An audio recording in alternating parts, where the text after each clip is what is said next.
தமிழ்நாட்டின் வளர்ச்சி பயணத்தில் ஒருவரையும் பின்தங்க விடமாட்டோம், வெல்வோம் ஒன்றாக.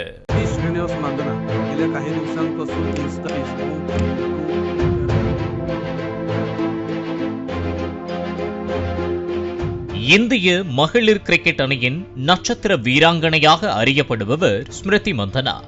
இவர் இசையமைப்பாளர் பலாஷ் முச்சல் என்பவரை 2019ஆம் ஆண்டு முதல் காதலித்து வந்தார். இவர்களின் காதல் பலருக்கும் தெரிய வந்த நிலையில் பொது வெளியிலும் ஸ்மிருதி மந்தனா தங்களின் புகைப்படங்களை பதிவிட்டு வந்தார். இதனையடுத்து கடந்த நவம்பர் 23ஆம் தேதியன்று இருவருக்கும் திருமணம் நடைபெற இருந்தது. ஆனால் கடைசி நேரத்தில் நவம்பர் 22ஆம் தேதி இரவு திருமணம் நிறுத்தப்பட்டது. முதலில் ஸ்மிருதி மந்தனாவின் தந்தைக்கு உடல்நிலை சரியில்லை, பின்னர் பலாஷ் முச்சலுக்கும் உடல்நிலை சரியில்லை. அதன் காரணமாக திருமணம் தள்ளி வைக்கப்பட்டதாக அறிவிப்பு வெளியானது. அடுத்த சில நாட்களிலேயே பலாஷ் முச்சல் வேறொரு பெண்ணுடன் நெருக்கமாக சாட் செய்து வந்தது போல புகைப்படங்கள் சமூக வலைதளங்களில் வைரலாக பரவி வந்தது. இதுதான் திருமணத்தை நிறுத்த காரணம் என்று பலரும் சமூக வலைதளங்களில் பதிவிட்டு வந்தனர். இந்நிலையில் ஸ்மிருதி மந்தனாவின் சிறுவயது நண்பரான வித்யான் மானே என்பவர் ஸ்மிருதி மந்தனாவின் திருமணம் ரத்து செய்யப்பட்டதற்கான காரணம் குறித்து பேசியது பெரும் அதிர்ச்சியை ஏற்படுத்தியுள்ளது.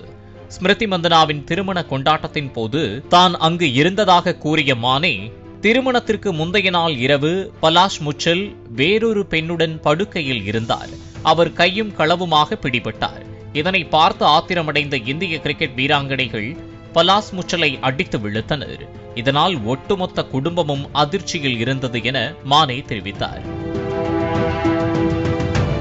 ஸ்மிருதி மந்தனாவின் திருமணம் ரத்து செய்யப்பட்டதில் எனக்கும் ஒரு பிரச்சனை உள்ளது.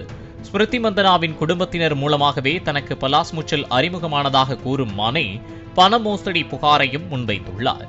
முச்சல் தன்னிடம் சுமார் 40 லட்சம் ரூபாய் வரை மோசடி செய்துவிட்டதாக அவர் சாங்லி காவல் நிலையத்தில் புகார் அளித்துள்ளதாக கூறப்படுகிறது.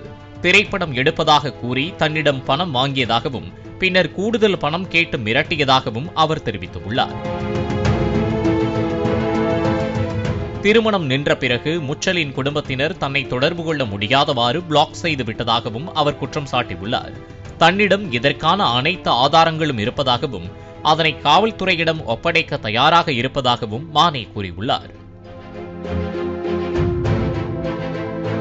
இதனைத் தொடர்ந்து தன் மீதான குற்றச்சாட்டிற்கு பலாஷ் முச்சல் மறுப்பு தெரிவித்து இன்ஸ்டா ஸ்டோரியை பதிவிட்டுள்ளார்.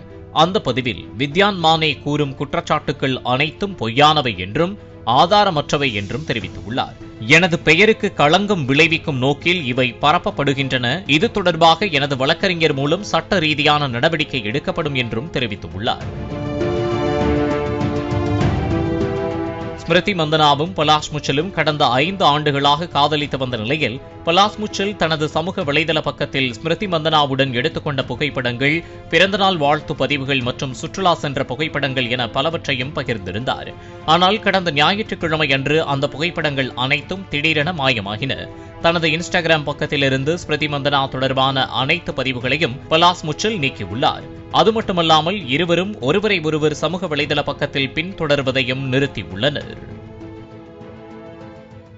தமிழ்நாட்டின் வளர்ச்சி பயணத்தில் ஒருவரையும் பின்தங்க விடமாட்டோம், வெல்வோம் ஒன்றாக. பிளே ஸ்டோர் மற்றும் ஆப் ஸ்டோரில் இருந்து பாலிமர் செயலியை QR கோடு மூலம் பதிவிறக்கம் செய்யுங்கள். செய்திகளை உடனுக்குடன் பெறுங்கள்.